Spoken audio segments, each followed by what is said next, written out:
పరలోకపు కన్న తండ్రి, పరిశుద్ధుడైన నా దేవ, మీ పరిశుద్ధమైన ఘనమైన నామమును బట్టి మీకు వందనములు స్తోత్రములు చెల్లిస్తున్నాను తండ్రి. మరలా నా ప్రభువా, మీ సన్నిధానంలో ఇటు రీతిగా నిలువబెట్టుకునే తండ్రి, మరి ఆరాధన వర్తమానంగా ప్రభువా మీరు నాకు ఇచ్చిన ఈ అవకాశాన్ని బట్టి, ఈ ధన్యతను బట్టి మీకు స్తోత్రములు చెల్లిస్తున్నాను తండ్రి.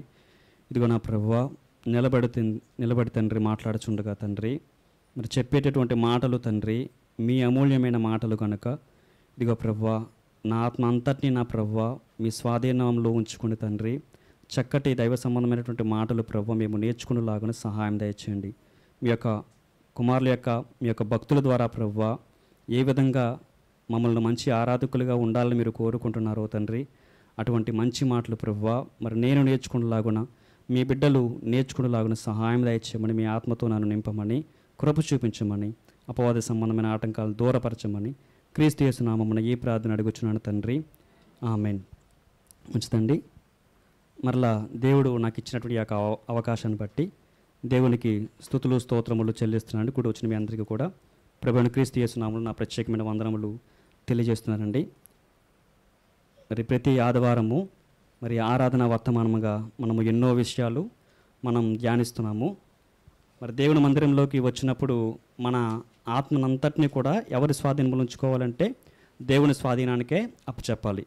దేవుని మందిరంలో కూర్చుని మనము మరి వేరే విషయాల వైపు ఆలోచించకుండా, వేరే విషయాల వైపు మన మనసును మళ్లించకుండా, నేను దేవుని సన్నిధానంలో ఉన్నాను, ఈరోజు ఆరాధించేటటువంటి భాగ్యం నాకు దక్కింది, దేవుణ్ణి ఉన్న ఈ కొద్దిసేపు ఉన్న ఈ 2-3 గంటలు నేను దేవుణ్ణి ఆనందపరచాలి అనేటటువంటి మంచి మనసుతో మనమందరము కూడా దేవుని సన్నిధానానికి రావాలి.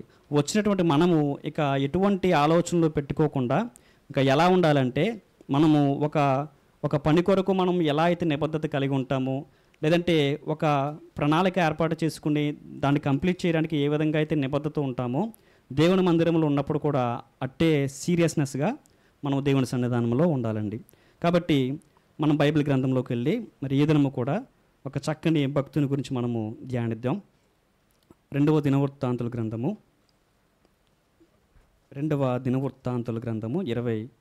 23వ అధ్యాయము చదువుకుందామండి. ఇక్కడ కనపడుతున్నటువంటి భక్తుని పేరు ఏంటంటే యెహోయాదా. ఇక్కడ కనపడుతున్నటువంటి భక్తుని పేరు యెహోయాదా. యెహోయాదా అనేటటువంటి భక్తుడు యెరూషలేము రాజుల్లో యోవాషు అనేటటువంటి రాజుల దగ్గర ఒక యాజకత్వాన్ని నిర్వహించేటటువంటి ఒక వ్యక్తి. ఎవరండి? పేరేంటి? యెహోయాదా. ఈ యెహోయాదా అనేటటువంటి ఈ యొక్క భక్తుడు దేవుని కొరకు చాలా నమ్మకముగా, దేవుని కొరకు చాలా ధైర్యవంతునిగా బ్రతికినటువంటి ఒక మంచి భక్తుడు.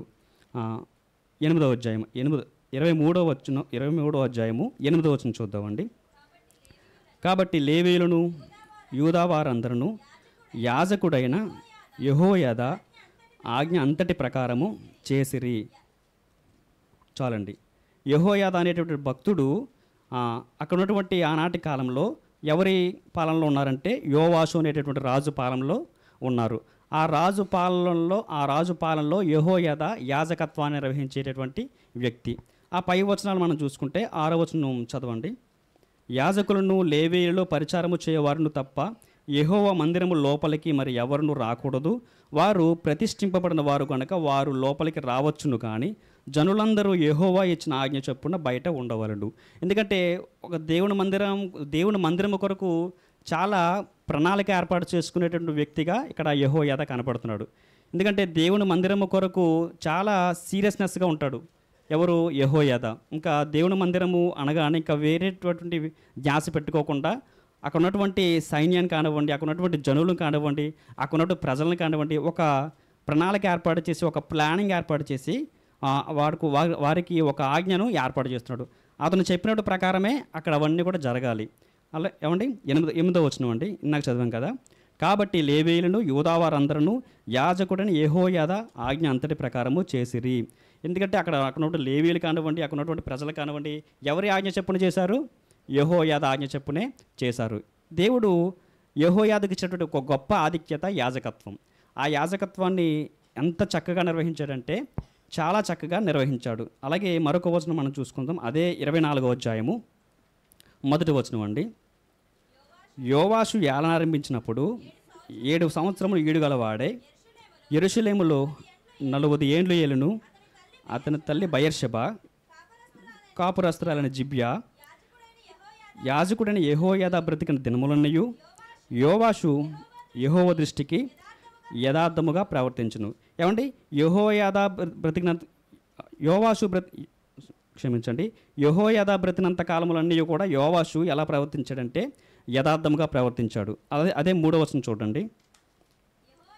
యెహోయాదా అతనికి 2 భార్యలను పెండ్లి చేసెను. అతడు కుమారులను కుమార్తెలను కనెను.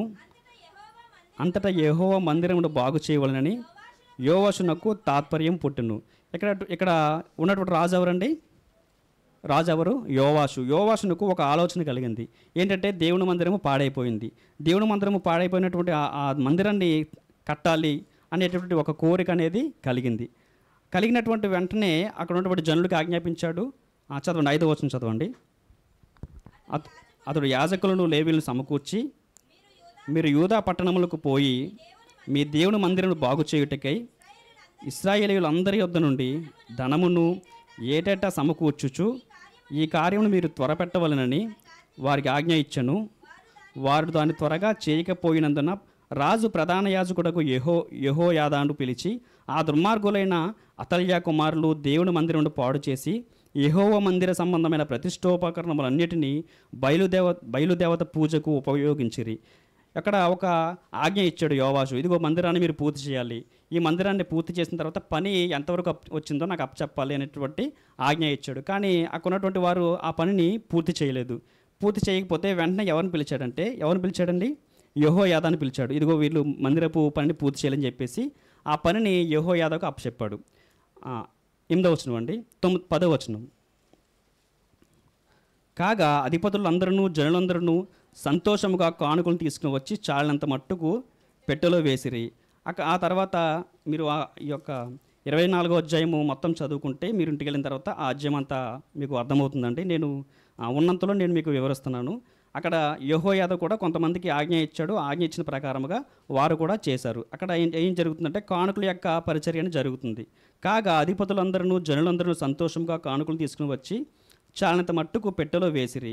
అలాగే 13వ వచనం అండి. ఇలాగున పనివారు పని జరిగించి సంపూర్తి చేసిరి. వారు దేవుని మందిరమును దాని యథాస్థితికి తెచ్చి దాన్ని బలపరిచిరి.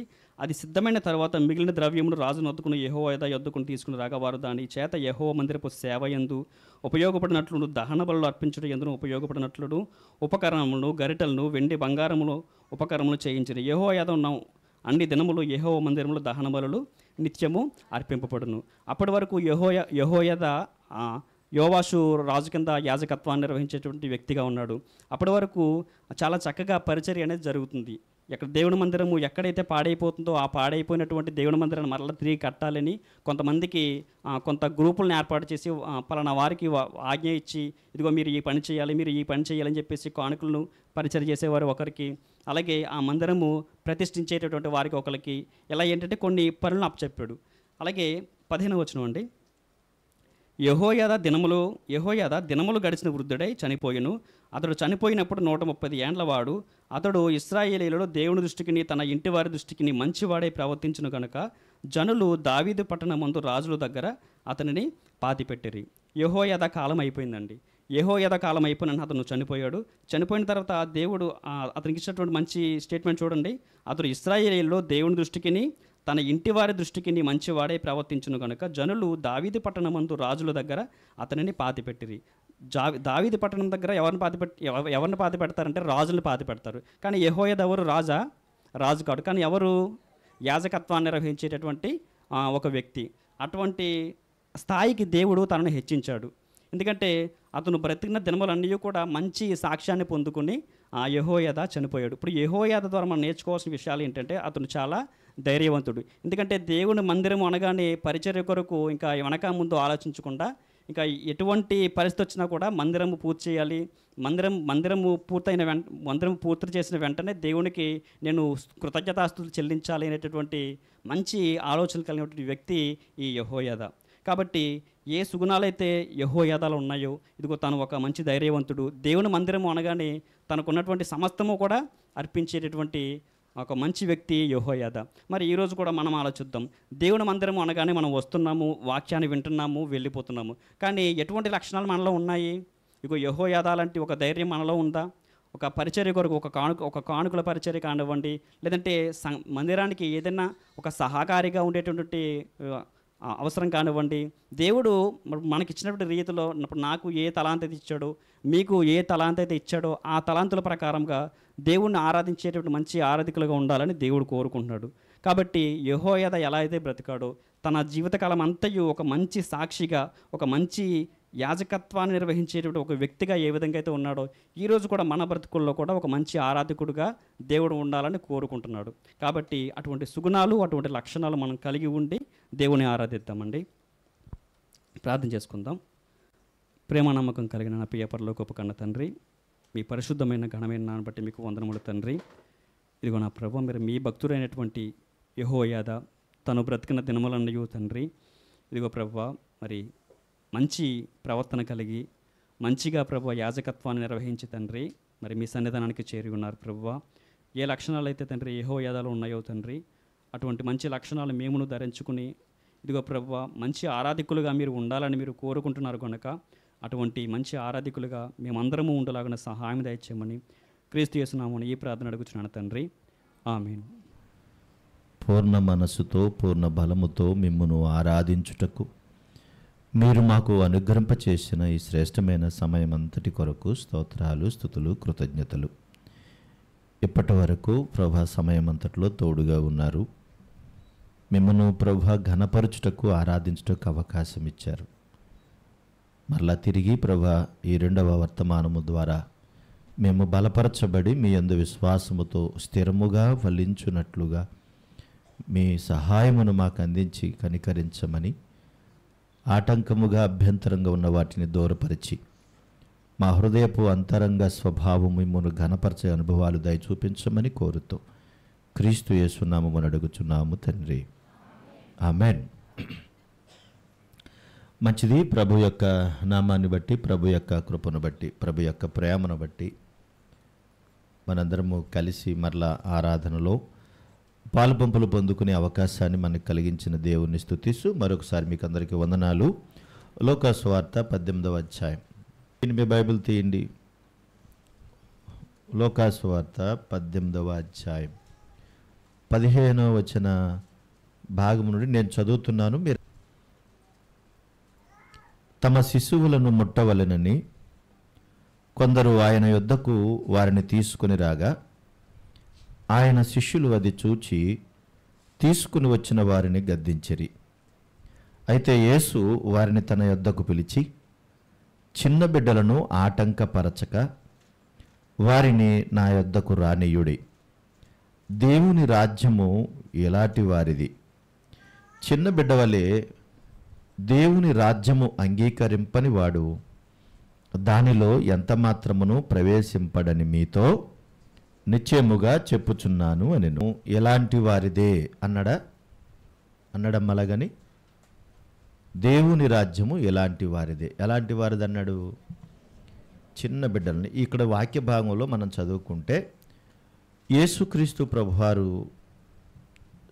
దేవుని యొక్క వాక్యమును అందిస్తూ సువార్త ప్రకటిస్తున్నప్పుడు కొంతమంది చిన్న బిడ్డలను తీసుకుని వచ్చి ఆ పిల్లలను ముట్టాలి అని, యేసుక్రీస్తు ప్రభువారు ఆ పిల్లల్ని ముట్టాలన్న ఆశతో వారు పిల్లలను తీసుకొచ్చారు. అదే సమయంలో శిష్యులు అక్కడ ఏం చేశారంటే వారిని దగ్గరకు రానివ్వకుండా కాస్త ఆటంకపరిచారు. ఇప్పుడు శిష్యులు ఎందుకు ఆటంకపరిచారు అనగానే అక్కడ ఏదేదో మనకు ప్రశ్నలు వస్తాయి.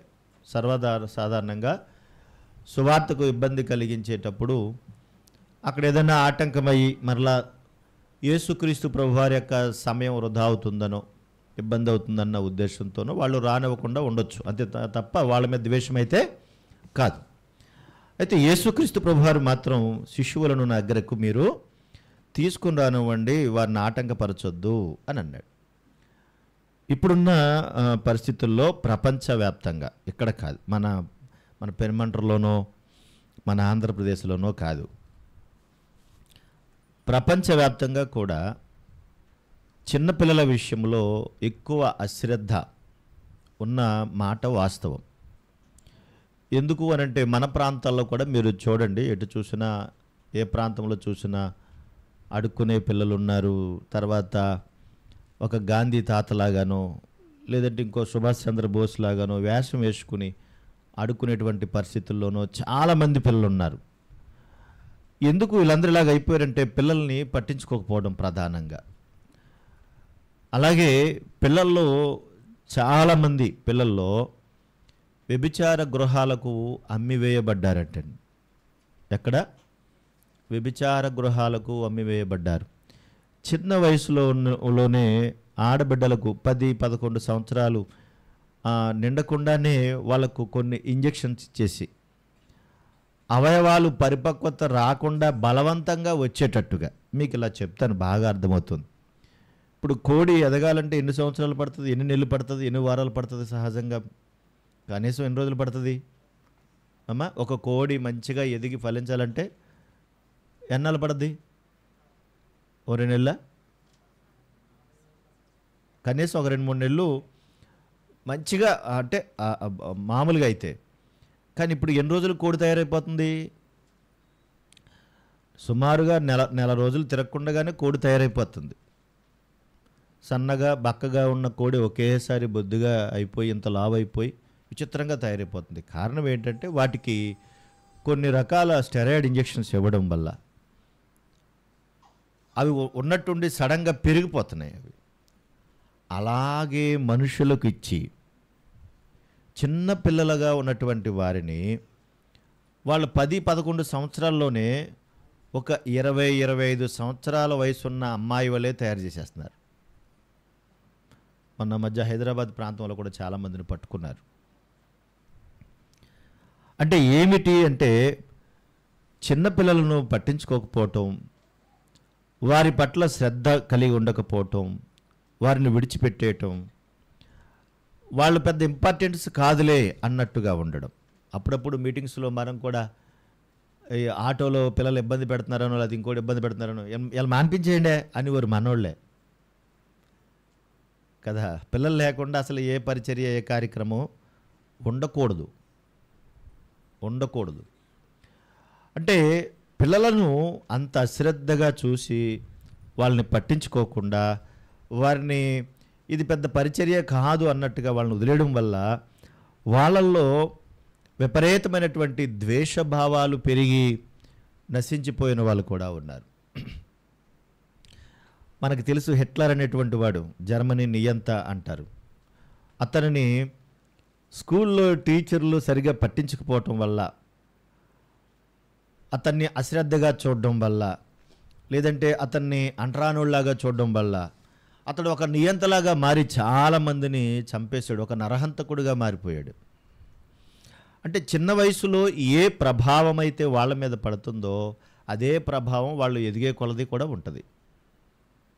చిన్న వయసులో వాళ్ళ మీద ఏ ప్రభావం పడుతుందో అది ఎదిగిన తర్వాత, వృద్ధాప్యం వచ్చిన తర్వాత కూడా అదే ఎఫెక్ట్ వాళ్ళ మీద పనిచేస్తుంది.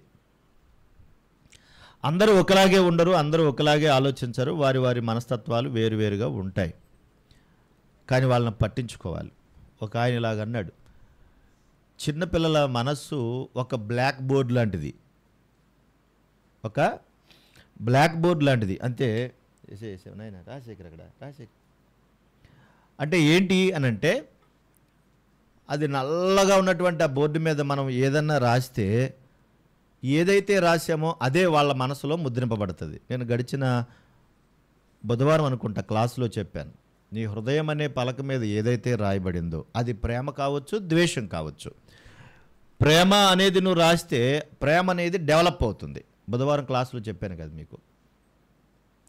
అదే ద్వేషం అనేది దాని మీద రాస్తే ఆ హృదయం నుండి ఏముంటుందంటే అదే డెవలప్ అవుతుంది, అదే అభివృద్ధిలోకి వస్తుంది. కనుక పిల్లల యొక్క మనస్సు బ్లాక్ బోర్డ్ లాంటిది అయితే ఆ పిల్లల మనస్సును అస్సలు పట్టించుకోకుండా అశ్రద్ధగా చూస్తూ వాళ్ళని విడిచిపెట్టేటువంటి భయంకరమైన దుర్దినాలలో మనం ఉన్నాం ప్రస్తుత సమాజంలో.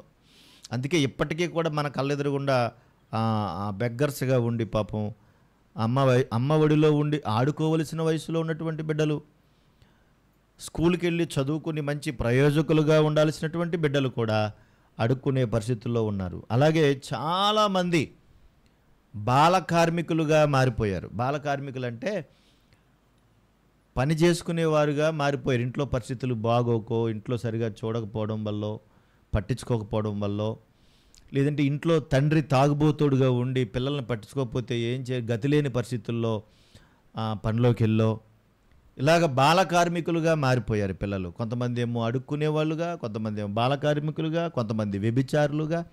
అసలు పిల్లలు ఎంత దారుణమైపోయారు చూడండి ఇప్పుడు. అంటే ప్రస్తుతం ఉన్న సమాజానికి వీళ్ళు పెద్ద ఇంపార్టెన్స్ కాదులే అని. అలాగే ఆరాధనా కార్యక్రమాల్లో పిల్లలను ఉంచకుండా పక్కకు పంపించేసి, వీళ్ళు మనకు అభ్యంతరంగా ఉన్నారని పక్కకు పంపించేద్దామన్న ఉద్దేశంతో పిల్లలను కూడా పక్కకు పంపించేసినటువంటి సందర్భాలు ఉన్నాయి. ఆరాధనలో మనం పిల్లల్ని కూర్చోబెట్టాలి. కారణం ఏంటి అని అంటే వాళ్ళు మంచి చెడ్ల వివేచన జ్ఞానాన్ని నేర్చుకోవాలి. అసలు ఆరాధనలో ఏం జరుగుతుంది, ఏం చేస్తూ ఉన్నారో వాళ్ళకి తెలియాలి. దైవిక జ్ఞానంలో ఎలా ఎదగాలో వాళ్ళకి తెలియాలి. కనుక పిల్లల్ని తప్పనిసరిగా ఆరాధనలో తీసుకుని రావాలి. వాళ్ళకు కొన్ని బలహీనతలు ఉంటాయి. మనకున్నంత ఓపిక వాళ్ళకు ఉండదు, మనకున్నంత జ్ఞాన పరిధి వాళ్ళకు ఉండదు. అంత పరిమితి ఉంటుంది దానికి, కొంత పరిమితి ఉంటుంది దానికి, ఆ బ్రెయిన్కి. అందుకే నేను అంటాను, నిద్రొత్తి పడుకొని రాట చూడండి, చక్కగా ఎంత హ్యాపీగా పడుకున్నారు, ఎంత చక్కగా పడుకున్నారు చూడండి. అది వాళ్ళ వయస్సును బట్టి, వాళ్ళ ప్రభావాన్ని బట్టి ఉంటుంది. అంత మాత్రం చేత వారిని మనం నిర్లక్ష్యం చేయకూడదు. ఎందుకు ఇది చెప్తున్నానంటే దేవుడు మంచి ఆరాధికులుగా ఉండాలని కోరుకున్నాడు. ఆయన మంచి ఆరాధికులుగా ఉండాలి, వాళ్ళు ఎదిగి ఫలించాలి. మరి ఎదిగి ఫలించాలంటే పిల్లల్ని పట్టించుకోవాలి కదా, వాళ్ళని దైవికంగా కన్నా కూడా లోకపరంగా చాలామంది ఎక్కువగా పట్టించుకుంటారు. వాడు పుట్టగానే వాడికి షూ వేస్తారు, మంచి డ్రెస్ వేస్తారు, టక్కు టై కడతారు కదా, అన్నీ పెట్టి అన్ని రకాలుగా తయారు చేసి, నువ్వు ఎక్కడికి పోవాలి, మంచి డ్రెస్ వేసి అన్నీ కొంచెం ఎక్కడికి పోవాలి, స్కూల్కి వెళ్ళిపోవాలి. స్కూల్కి వెళ్ళాలి, స్కూల్కి కూడా వెళ్ళాలి, నేర్చుకోవాలి. సేమ్ టైం దైవికమైనటువంటి ఆలోచనలు కూడా వారికి చూపించాలి. ఎందుకంటే స్కూల్కి వెళ్ళడం వల్ల లోక సంబంధమైనటువంటి జ్ఞానం వాళ్ళకి అబ్బిద్ది, అది రైటే, లోక సంబంధమైన జ్ఞానం అబ్బిద్ది, కానీ దైవ జ్ఞానం వాళ్ళకి రాదు. లోకానుసారంగా ఎలా బ్రతకాలో ఏంటో అనేది వాళ్ళకి అర్థమవుద్ది, కానీ దైవికంగా ఎలా ఎదగాలో తెలియదు. యేసుక్రీస్తు ప్రభువారు చాలా విషయాలు జ్ఞాపకం చేశారు. పరమందున్న తండ్రి కూడా మనకు చెప్పినప్పుడు ఇర్మియా గ్రంథంలో మనం చదువుతాం కదా 17:9, హృదయం అన్నిటికంటే ఘోరమైన ఆ వ్యాధి ఎవరికి ఉంటుంది? మనుషులకు ఉండకపోతే దెయ్యాలకు ఉంటుందా? ఎవరికి ఉంటుందా వ్యాధి? మళ్ళీ మనుషులకే, దెయ్యాలకు ఉంటుందా? ఎవరికి ఉంటుంది? నేను అడిగిన ప్రశ్న అర్థమైందా? ఆ వ్యాధి ఎవరికి ఉంటుంది అని అన్నాను. ప్రపంచం మొత్తం మీద ఎన్ని కోట్ల మంది ఉన్నారు? సుమారుగా 800 కోట్ల మంది పైనే ఉన్నారు. అంతమందికి ఉంటుందా, కొందరికే ఉంటుందా అమ్మా? మరి పిల్లలకు ఉండదా? ఆ వ్యాధి పిల్లలకి లేదా అంటే పిల్లలకి కూడా ఉంది. ఆ వ్యాధి పిల్లలకు ఉందని మనకి ఎప్పుడు తెలుస్తుంది అంటే వాళ్ళు ఎదిగిన తర్వాత తెలుస్తుంది.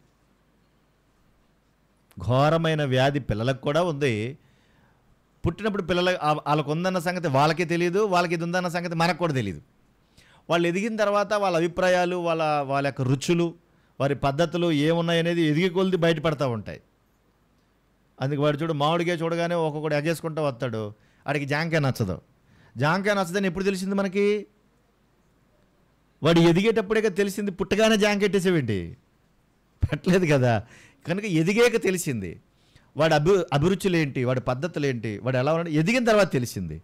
అయితే ఎదిగిన తర్వాత వాళ్ళలో ఉన్న సుగుణాలు కన్నా దుర్గుణాలు కూడా బయటికి వస్తూ ఉంటాయి. కనుక ఘోరమైన వ్యాధి అందరికీ ఉంది, అది పిల్లలకి కూడా ఉంది, అది ఎదిగిన తర్వాత బయటకు వస్తుంది. కనుకనే దేవుడు ఏమన్నాడు 12:1 ప్రసంగి గ్రంథంలో ఏమన్నాడు? ప్రసంగి గ్రంథం 12 అధ్యాయం 1 వచనంలో ఏమని చెప్పాడు దేవుడు? దుర్దినములు రాకముందే ఇప్పుడు వీటి యందు నాకు సంతోషము లేదని నీవు చెప్పు సంవత్సరములు రాకముందే, తేజస్సునకు సూర్యచంద్ర నక్షత్రములకును చీకటి కమ్మకముందే, వాన వెలిసిన తర్వాత మేఘములు మరలా రాకముందే నీ బాల్య దినములందే అన్నాడు. ప్రసంగి గ్రంథం 12 అధ్యాయము 1 వచనములో నీ బాల్య దినములందే సృష్టికర్తను అంటే ఎప్పటి నుంచి మనం వాళ్ళకి పునాది వేయాలి అంటే బాల్యము నుండి వేయాలి. అందుకే బాల్య దినములందే ఒక్కొక్క మాట పిల్లలకు నేర్పించాలి. ఈ లోకంలో ఎలా బ్రతకాలో నేర్పించాలి, ఈ లోకంలో ఉండి దేవుని కొరకు ఎలా బ్రతకాలో కూడా నేర్పించాలి. మీరు గమనించండి, దైవికంగా ఎదిగే పిల్లలను చూడండి, లోకానుసారంగా ఎదిగే పిల్లలను చూడండి, ఆ లక్షణాలు చూస్తే మనకు అర్థమైపోద్ది. వాళ్ళ మాట్లాడే విధానం చూడండి, వీళ్ళ మాట్లాడే విధానం చూడండి, వాళ్ళ పనులు చూడండి, వీళ్ళ పనులు చూడండి, అక్కడే మనకి చాలా వరకు అర్థమైపోద్ది. కనుక తప్పనిసరిగా నీ బాల్యదినములందే ఏం చేయాలన్నాడు దేవుడు? సృష్టికర్తను స్మరణకు తెచ్చుకోవాలంటే సృష్టికర్తను గురించినటువంటి కొన్ని విషయాలు మనము తప్పనిసరిగా నేర్పించాలి, వాళ్ళకి నేర్పించాలి. కానీ నిర్లక్ష్యము చేసి ఈ పరిచర్య పెద్దదేమీ కాదు, వీళ్ళని పట్టించుకోకపోయినా పర్వాలేదు అని అనుకుంటారు చాలా. పిల్లలను చూసి పర్లేదులే పిల్లలే కదా ఏదో ఒకటి వేసేస్తే అలా కానిచ్చేస్తారు అనుకునేటువంటి భావాలు ఉంటాయి పిల్లల దగ్గర. కానీ పిల్లలు చాలా ఇంపార్టెంట్. పిల్లలు ఎలాంటి వాళ్ళు అంటే పిల్లర్ లాంటి వాళ్ళు. పిల్లరంటే ఇంటికి పునాది. మీరు కూడా గమనించండి, పునాది సరిగా లేదనుకోండి ఏమవుతుంది? ఇల్లు గట్టిగా గాలేసేటడికి ఏమైపోద్ది? ఆటోమేటిక్గా ఊపి పడిపోతుంది. వాళ్ళ పునాది, పిల్లలు అనేది పునాది మాట. పునాది దగ్గర నుంచి సరిగా వాళ్ళని చూస్తే వాళ్ళు ఎంత ఎదిగినా పడిపోయే పరిస్థితులు ఉండవు. కనుక యేసుక్రీస్తు ప్రభువారి దగ్గరికి వాళ్ళు ఆ పిల్లల్ని ముట్టాలని ప్రభు దగ్గరికి తీసుకొస్తే వాళ్ళు గద్దించారు, సమయం పాడవుతుంది ఇప్పుడు వద్దని. కానీ ప్రభు అన్నాడు, వారిని నగరికి రానివ్వండి అని ఏమంటున్నాడు ఆయన? వారిని ఆటంకపరచక వారిని వద్దకు రానివ్వండి, దేవుని రాజ్యము ఎలాంటి వారిదే అన్నాడు. దేవుని రాజ్యం ఎలాంటి వారిదే. అసలు ఈ సందర్భం చెప్పటంలో యేసుక్రీస్తు ప్రభువారు 2 సందర్భాలు ఉపయోగించారు. ఒకటి పిల్లల్ని ఆటంకపరచొద్దు అన్నాడు, 2 దేవుని రాజ్యం ఇలాంటి వారిదే అన్నాడు. ఇలాంటి వారిదే అంటే చిన్న పిల్లల లాంటి మంచి మనస్తత్వం ఎవరికి ఉంటుందో వాళ్ళదే దేవుని రాజ్యం అన్నాడు. 2 విషయాలు. పిల్లల్ని ఆటంకపరచకూడదు. చూడండి మరొక సందర్భం జ్ఞాపకం చేస్తాను. మత్తయి సువార్త 19వ అధ్యాయం 13 నుండి చూడండి ఒకసారి. 19, 13.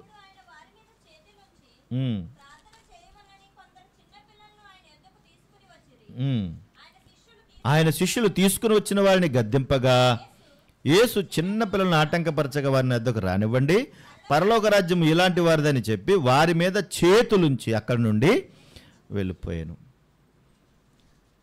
ఎప్పుడైనా నాకు తెలిసినంత వరకు ఎప్పుడైనా మీ పిల్లల్ని తీసుకుని వచ్చి ఇతని పద్ధతి ఎలా ఉంది, ఈమె పద్ధతి ఎలా ఉంది, వీళ్ళని కాస్త మందలించండి, లేదా వీళ్ళని కాస్త మంచిగా చెప్పండి, కొంచెం వీళ్ళకి నేర్పండి అని సేవకుని దగ్గరికి ఎప్పుడైనా తీసుకొచ్చారా? ఈ పిల్లలు ఇతను ఇలా ఉంటున్నాడండి, ఈమె ఇలా ఉంటుందండి, ఈ పద్ధతి ఎలా ఉంటుందండి, ఒకసారి చూడండి,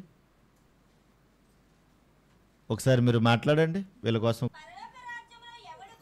పరలోక రాజ్యంలో ఎవడు గొప్పవాడని అడుగగా ఆయన ఒక చిన్న బిడ్డను తన యొద్దకు పిలిచి వారి మధ్య నిలబెట్టి ఇట్లా, నేను మీరు మార్పు నొంది బిడ్డల వంటి వారైతేనే గాని పరలోక రాజ్యములో ప్రవేశింపరని చెప్పాను. మార్పు నొంది ఏం చేయాలన్నాడు? బిడ్డల వంటి వారాలు. ఎవరితో పోలుతున్నాడు మరలా? అంటే చిన్న పిల్లల యొక్క మనస్తత్వంలో ఒక మంచి విషయాలు దాకుంటాయి. ఎందుకంటే వాళ్ళకి కోపతాపాలు ఏమీ తెలియదు, కోపడతారు, నవ్వుతారు, అప్పుడే కలిసిపోతారు, అప్పుడే దెబ్బలాడతారు. ఒరే నువ్వు ఆ పక్కింటి వాళ్ళ దగ్గరికి వెళ్ళొద్దురా అని చెప్తాం, మనం పిల్లలకి చెప్తాం కదా అప్పుడప్పుడు. వాళ్ళకి మనకి పడదు. ఎవరికి? పక్కింటోళ్ళకి మనకి పడదు. కాబట్టి నువ్వు వాళ్ళ ఇంట్లోకి వెళ్ళడానికి వీలు లేదు అని పిల్లలతో చెప్తాం. అలాగే అలాగే అలాగే అంటాడు. తర్వాత ఎక్కడికి వెళ్తాడు? అక్కడికే వెళ్తాడు. ఎవరి దగ్గరికి అయితే వెళ్ళొద్దన్నామో అక్కడికే వెళ్తాడు, అక్కడికే మాట్లాడుతూ ఉంటాడు. మరలా మెదలకుండా వచ్చేస్తుంటారు. విచిత్రం ఏంటో తెలుసా? వాళ్ళు దెబ్బలాడుకుని ఇది నన్ను కొట్టింది, వీడు నన్ను కొట్టాడు అని చెప్పి మనకు కంప్లైంట్ చేస్తారు. కంప్లైంట్ చేసిన తర్వాత మనం గోచి బిగించేసి కర్రట్టుకునో లేకపోతే ఇంకోటి పట్టుకునో వెళ్ళిపోయి అసలు మా ఓడిని అన్నామంటే ఎందుకన్నా అని తెగసది వేస్తాం వాళ్ళకి, మన నోరు అడిపోయేలాగా కదా. అసలు ఏం గదమాయింపులో చేస్తాం. విచిత్రం తెలుసా? మనం ఈ గదమాయించుకునే లోపల వాళ్ళిద్దరు కలిసి మళ్ళీ అక్కడ ఆడుకుంటారు వెనకాల. ఇప్పుడే కదా కంప్లైంట్ చేసేడాడు, అప్పుడు మీ ఇద్దరు దెబ్బడుకుని మీ ఇద్దరం ఆడుకుంటాను వెళ్ళిపోతారు వాళ్ళు. అంటే వాళ్ళకి ఏమి లేదు అంటే వాళ్ళకి పగ ద్వేషపు పగలేమి వాళ్ళకి లేవు, కల్మషం అంటూ వాళ్ళకి ఏమీ లేదు. అది డెవలప్ అయ్యే కొలది తర్వాత తెలుస్తుంది మనకి, ఎదిగిన తర్వాత కదా వాళ్ళు పగలబడతారు. కాబట్టి చిన్న బిడ్డ లాంటి మనస్తత్వం ఉండాలన్నాడు. మనకు కూడా ఆ విషయాలు నేర్పిస్తూ దేవ సంబంధంగా మనం కూడా ఎదగడానికి నేర్పిస్తూ చూడండి. మరొక మాట, కొరింథీయులకు రాసిన మొదటి పత్రిక 14వ అధ్యాయం. కొరింథీయులకు రాసిన మొదటి పత్రిక 14:20.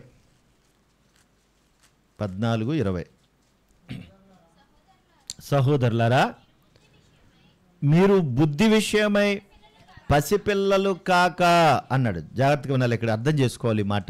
బుద్ధి విషయమై పసిపిల్లలు కాక. ఇక్కడ సహోదరులు అంటే చిన్నపిల్లలు కాదు, సంఘములో ఉన్న విశ్వాసులు, సంఘబిడ్డలు.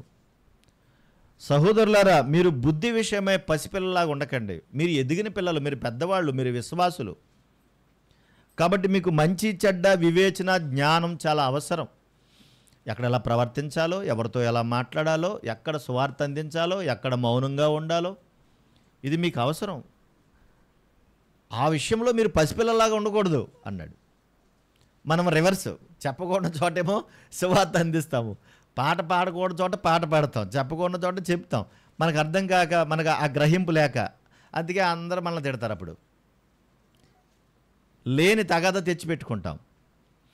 కాబట్టి మీరు ఎట్లా ఉండే బుద్ధి విషయమై మీరు పసిపిల్లలాగా ఉండొద్దు. ఎందుకంటే మీకు వివేచన జ్ఞానం ఉంది, గ్రహింపు జ్ఞానం ఉంది, ఎక్కడ ఎలా ప్రవర్తించాలో మీరు జాగ్రత్త. అయితే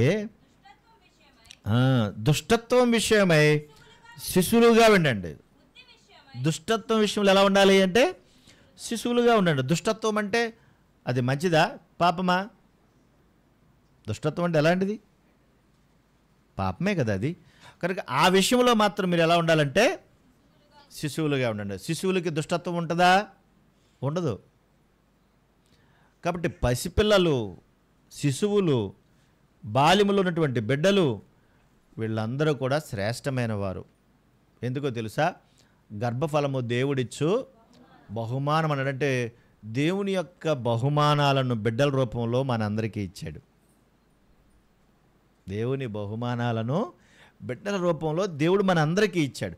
ఆ బహుమానాలను దేవుని కొరకు పెంచడంలో విఫలమైపోతే ఆ పిల్లల యొక్క మానసిక స్థితి, ఆరోగ్య స్థితి, అలాగే దైవ సంబంధమైన స్థితి అన్నీ కుంటుపడిపోతాయి, లోకంలో కలిసిపోతారు. చాలామంది పిల్లల్ని పట్టించుకోరు. ఎక్కువ మంది చేసే ఇప్పుడున్న పిల్లల పట్ల చేసే భయంకరమైనటువంటి బలహీనత స్థితి ఏంటనంటే, వాళ్ళు గట్టిగా ఏడ్చారండి కొన్ని, వాళ్ళకి ఏమి ఇచ్చేస్తారు? సెల్ ఫోన్ ఇచ్చేస్తున్నారు వాళ్ళకి. ఎందుకంటే నువ్వు నన్ను డిస్టర్బ్ చేయొద్దు, నేను పని చేసుకుంటున్నాను కాబట్టి, నువ్వు నన్ను ఆటంకపరుస్తున్నావు కాబట్టి దీంతో కాసేపు ఆడుకుంటే దాన్ని ఆడుకోరాళ్ళు, దానికి ఎడిక్ట్ అయిపోతారు.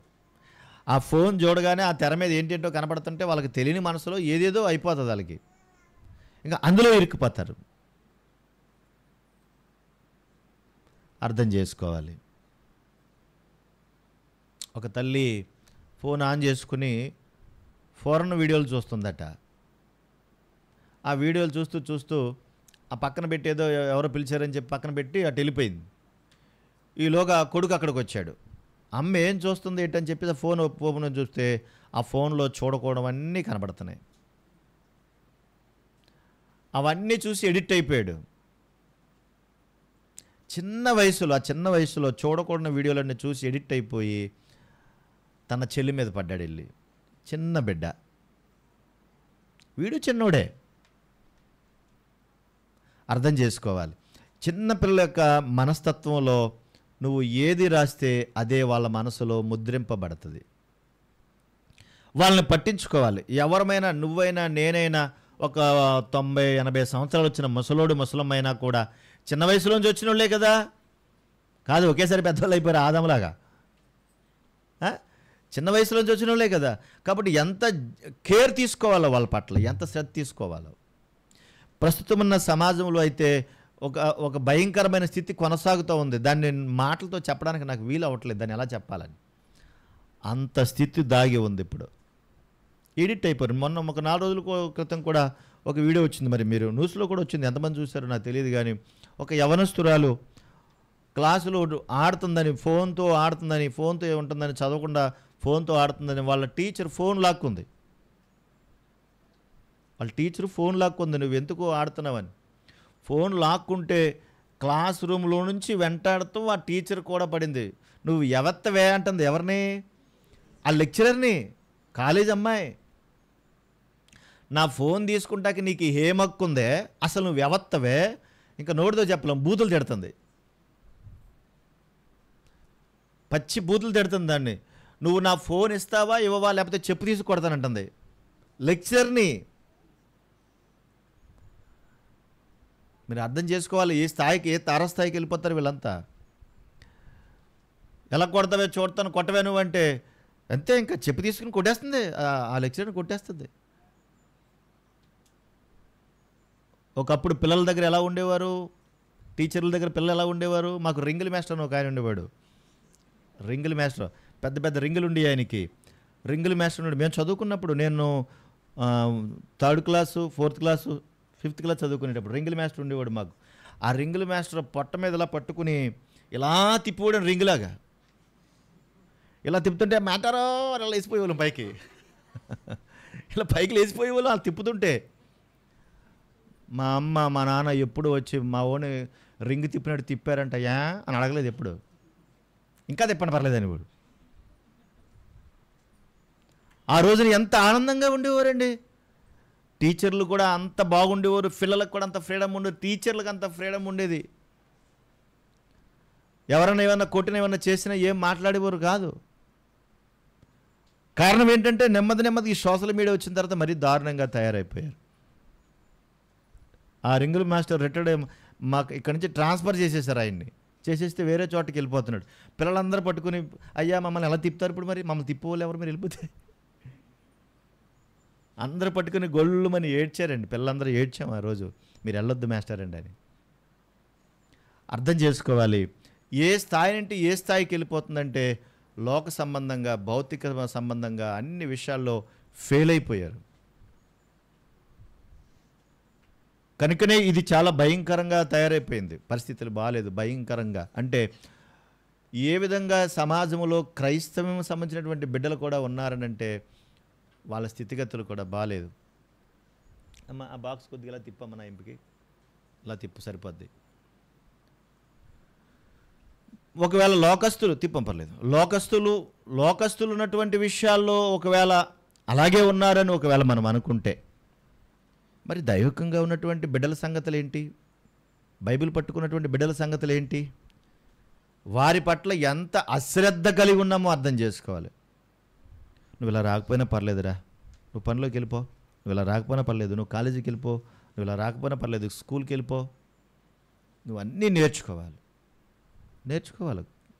మంచిదే, చెడ్డదమైతే కాదు. కానీ వాటితో పాటుగా, వాటికన్నా ఎక్కువగా దైవిక జ్ఞానం చాలా అవసరం. వాటిని నిర్లక్ష్యం చేయకూడదు. లోకానుసారంగా మనం ఉండడానికి, బ్రతకడానికి అవసరమే, కానీ వాటికన్నా ప్రాముఖ్యమైన సంగతి ఇది లేకపోతే అదే జీవితం అనుకుని అందులోనే ఉంటే రేపొద్దున నీ జీవితం ఏమవుతుంది, అతని జీవితం ఏమవుతుందో ఆలోచించాలి. ఇప్పుడు నిన్ను అమ్మ అనేవాడు, రేపు అమ్మ అనరు. ఆ స్థితి దాటిపోతాడు. అందుకనే దుష్టత్వం విషయంలో మీరు ఎలా ఉండాలంటే శిశువులుగా ఉండాలి. బుద్ధి విషయంలో మీరు పసిపిల్లలాగా ఉండకండి, మీరు ఎదగాలి అనే విషయాలు జ్ఞాపకం చేశాడు. యవ్వన కాలంలోకి వచ్చే పిల్లలు బాల్యం నుండే కదా వస్తారు కాదా, అక్కడి నుంచి దిగుతారు. వాళ్ళ యొక్క స్థితిగతులు సరిగా లేకపోతే వాళ్ళు ఎదిగిన తర్వాత ఎంత భయంకరంగా చెడిపోతారంటే వాళ్ళ జీవితాలు బాగోవు. చూడండి, ఒక సందర్భాన్ని జ్ఞాపకం చేస్తాను. రాజులు రెండవ గ్రంథం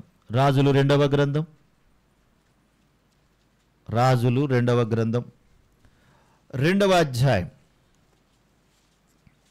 23వ వచనం చూడండి. కొత్తగా ఉన్నాడు. ప్రవక్త అయినటువంటి ఏలియా దగ్గర నుండి దేవుని యొక్క ఆత్మను పొందుకోవాలన్నటువంటి తపనతో ఎలీషా ఏలియాని విడిచిపెట్టకుండా తిరుగుతూ వచ్చాడు. దేవుడు కూడా ఏలియాని తీసుకునే సమయంలో ఎలీషాకు దేవుని యొక్క ఆత్మను ఇచ్చాడు. తర్వాత ఏలియా వెళ్ళిపోయాడు దేవుని సన్నిధికి. ఆ తర్వాత తిరిగి ఎలీషాను ప్రవక్తగా ఎన్నుకున్న తర్వాత ఎలీషా ఆ ప్రాంతానికి తిరిగి వస్తూ ఉన్నాడు. అప్పుడు 23వ వచనంలో అక్కడ నుండి అతడు బేతేలునకు ఎక్కి వెళ్ళెను అన్నాడు. ఎక్కడికి వచ్చాడంట? బేతేలు ప్రాంతానికి వచ్చాడు. బేతేలు ప్రాంతానికి వస్తే కొంతమంది బాలురు అందరూ కలిసి అతన్ని ఏమంటారంటే బోడివాడా అని అపహాస్యం చేశారంట.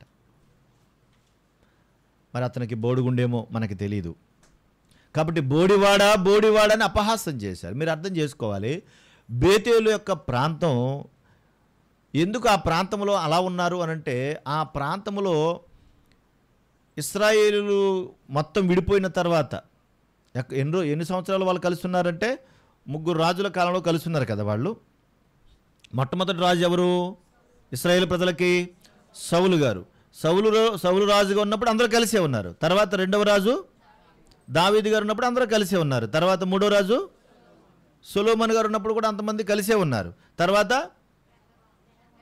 రాజు ఎవరు వచ్చారు? ఎవరు రాలేదు. ఆ 3 రోజుల కాలంలో అంతా బాగున్నారు. కానీ రెహబాము వచ్చేటికి ఏం జరిగిపోయిందంటే యుద్ధం జరిగిపోయింది. అందుకని ఏమైపోయింది అంటే ఇశ్రాయేలు సామ్రాజ్యం 2గా విడిపోయింది. అప్పుడు ఇశ్రాయేలు జాతిలో యోధా జాతికేమో ఒక రాజు, ఇశ్రాయేలు అందరికీ ఒక రాజు. విడిపోయారు కదా, 2 గోత్రాలకు ఒక రాజు, మిగతా 10 గోత్రాలకు ఒక రాజు వచ్చాడు. ఇప్పుడు ఈ గోత్రాలకు 10 గోత్రాల రాజు ఎవరంటే యెరోబాము. ఆ యెరోబాము కాలంలోనే యెరూషలేముకు అందరూ వెళ్ళిపోతారేమో అని చెప్పి ఏం చేశాడంటే ఈ మహానుభావుడు బేతేలు యందు దాను యందు ఒక ప్రత్యేకమైనటువంటి స్థలాలను ఏర్పాటు చేసి అక్కడ కొన్ని దేవతలను ఏర్పాటు చేసి మీరు అక్కడ దాకా వెళ్ళక్కడది ఇక్కడికి వచ్చాను అన్నాడు కదా. ఆ ప్రాంతమే బేతేలు ప్రాంతం. ఇప్పుడు చూడండి, అక్కడ ఉన్నటువంటి పిల్లలందరికీ ఏమి నేర్పించారు అని అంటే, పిల్లలందరికీ ఏమి నేర్పించారంటే, ఇదిగో ఈ బేతేలు దేవతే మన దేవత, ఈ దాను దావితే మన దేవత అంటే చిన్ననాటి నుండి కూడా వాళ్ళు నూరు పోసారు. అందువల్ల అక్కడ ఉన్నటువంటి యవ్వన కాలంలో ఎదుగుతున్నటువంటి పిల్లలకు కూడా దేవుడన్నా దేవుని ప్రవక్త అన్నా కూడా వాళ్ళకి ఇష్టం లేదు. అందుకే ఎలీషా వస్తుంటే వాళ్ళు ఏం చేస్తున్నారు? బోడివాడా అంటే ఎంత అగౌరవంగా మాట్లాడుతున్నారు చూడాలి ఇప్పుడు. అందుకే బాల్యములో సరైనటువంటి పునాది లేకపోతే కడక వాళ్ళకి జరిగేది ఏమిటి అని అంటే ఇదిగో ఇలా తయారవుతారు. అసహించుకునేటువంటి పనులన్నీ చేస్తారు. చిన్నప్పటి నుంచి అన్నీ భౌతికంగా ఉన్నట్టు అన్నీ నేర్పుతారు, కానీ ఆత్మ సంబంధమైన విలువలు నేర్పరు. ఆత్మ సంబంధమైన విలువలు కావాలి. మందిరానికి వెళ్తే చెడిపోతారంటారు కొందరు, దేవుని దగ్గరికి వస్తే చెడిపోతారంటారు కొందరు. దేవుని దగ్గరికి వచ్చి చెడిపోయిన ఎవరైనా ఉన్నారా? బాగుపడినలు ఉన్నారా? చెప్పండి. కనుక ఆ రోజున వాళ్ళు బోడివాడా అని అపహాసం చేసేటప్పటికి అప్పుడే మంచి యవనస్తుడిగా ఉన్నాడు, మంచి ప్రవక్తగా ఉన్నాడు, దేవుని ఆత్మతో నింపబడి ఉన్నాడు, అంటే చాలా పవర్తో ఉన్నాడు. ఎవరైనా ఎలీషా గారు బోడివాడ అంటారా మీరు అని ఆయన ఏమన్నాడు చూడండి. అతడు వెనుకకు తిరిగి వారిని చూచి యెహోవా నామమును బట్టి వారిని శపించెను. అప్పుడు 2 ఆడు ఎలుగుబంట్లు అడవిలో నుండి వచ్చి 40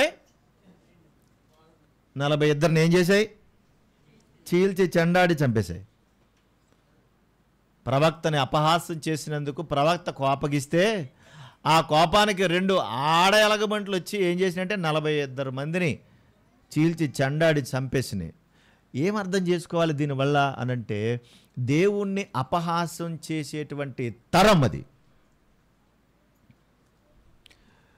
దేవుని ప్రవక్తను అపహాసం చేస్తే మరి దేవుని అపహాసం చేసినట్టే కదా. దేవుని సేవకుని అపహాసం చేస్తే మరి దేవుని అపహాసం చేసినట్టే కదా. అలాంటి తరములో ఉన్నటువంటి వారు అలా తయారు కావడానికి కారణం ఎవరంటే వాళ్ళ మూల పురుషుడు యెరోబోము చేసినటువంటి పని. అందుకే బాల్య జన్మలో సరైనటువంటి పునాది పడలేదనుకోండి, ఆ పునాది ఎవరయ్యాలి పిల్లలకి? తినక నాన్న ఎవరయ్యాలి? తల్లిదండ్రులు కదా వేయాలి. ఆ పిల్లలు ఎదురుగుండగానే చేయకుండా పనులన్నీ చేయటం, ఆ పిల్లలు ఎదురుగుండగానే తాగకూడదు తాగటం, ఆ పిల్లలు ఎదురుగుండగానే ఏవైతే వాళ్ళకి ఇబ్బంది ఉంటాయో, ఏవైతే చేయకూడదు అవే చేస్తే వాళ్ళు అట్లా తయారవుతారు. అర్థం చేసుకోవాలి. పిల్లల యొక్క మనస్తత్వాన్ని గ్రహించి వారిని దైవికంగా పెంచడానికి చాలా కష్టపడాలి. చెడిపోవడానికి పెద్ద విచిత్రమేం కాదు, పెద్ద విచిత్రమేమి కాదు. కనుక ఎలీషా ఆ రోజు ఏం చేశాడంటే శపించాడు, మొత్తం పిల్లలందరూ ఒకేసారి చచ్చిపోయారు. అంటే దేవునికి శాపగ్రస్తులుగా మన పిల్లల్ని తయారు చేయకూడదు. వింటున్నారా లేదా? దేవునికి వ్యతిరేకంగా లేకపోతే శాపగ్రస్తాలను తెచ్చుకునేటట్టుగా మన పిల్లల్ని పెంచకూడదు. మనకు తెలియంది ఏంటంటే ఏముందిలే, పర్వాలేదులే, వెళ్ళకపోతే ఏముంది, చేస్తే ఏముంది, పర్వాలేదులే అనుకుంటాం. మనం అన్ని విషయాలు అలా అనుకుంటామా? ఏదైనా ఒకవేళ మనుషుల విషయంలో మాత్రం ఏమనుకుంటామంటే ఖచ్చితంగా మరి వాళ్ళు ఏమన్నా అనుకుంటారు కదండి వెళ్ళకపోతే కదా, వాళ్ళు ఏమన్నా అనుకుంటారు, నిజమే కాదంటలేదు. మరి దేవుడు కూడా అనుకుంటాడు కదా, అనుకోడా? కానీ అది ఒకటే మర్చిపోతాం మనం, అది తప్పు అంటున్నాను. మనుషులు ఏమన్నా అనుకుంటారు, సహజమే, మనం వెళ్తే వాళ్ళకి ఆనందం. కానీ దేవుడి దగ్గరికి వస్తే దేవుడికి కూడా ఆనందం కదా, అది కూడా మనం గుర్తించాలి. అందుకనే చిన్నప్పటి నుంచి కూడా మనం చదువుతాం కదా, 22:6 సామెతల గ్రంథంలో, 22వ అధ్యాయం 6వ వచనంలో సామెతల గ్రంథంలో చదవండి. ఇప్పుడు బాలుడు నడవవలసిన త్రోవను వానికి నేర్పుము, వాడు పెద్దవాడైనప్పుడు దాని నుండి తొలగిపోడు అన్నాడు. బాలుడికి ఏం చేసేయాలి? వాడి యొక్క నడకను వాడికి నేర్పించాలి. వాడు నడవవలసినటువంటి త్రోవను వాడికి నేర్పించమంటున్నాడు. విను. అలా నేర్పించినప్పుడు వాడు తొలగిపోకుండా ఉంటాడు. ఒక విజ్ఞానంతో పాటుగా దైవ జ్ఞానం కూడా నేర్చుకుంటాడు, ఎదుగుతాడు, ఫలిస్తాడు. కాబట్టి మనము పిల్లల్ని అశ్రద్ధగా చేస్తే వాళ్ళని వ్యభిచారులుగా మార్చేది నువ్వే అవుతావు, వాళ్ళను బాల కార్మికులుగా మార్చేది కూడా నువ్వే అవుతావు, లోక సంబంధులుగా మార్చేది కూడా నువ్వే అవుతావు. ఇది గ్రహించాలి మనం. వాడండి పచ్చి తాగుబోతుల్లాగా తయారయ్యాడండి, వాళ్ళ నాన్నకన్నా దారుణంగా తాగేస్తున్నాడండి అంటే కారణం ఎవరు? మరి కారణం ఎవరు? కనుక అలా తయారు చేయడానికి నువ్వే కారణం అవుతాయేమో గ్రహించాలి. వాళ్ళకి నేర్పించాల్సినటువంటి విషయాలు నేర్పించాలి. మా అమ్మకి రాదండి, మా వాడు సండే స్కూల్కి రాడండి, అబ్బాయి కష్టమండి, సండే స్కూల్కి రావాలంటే కష్టమండి, కొట్టేస్తారంట.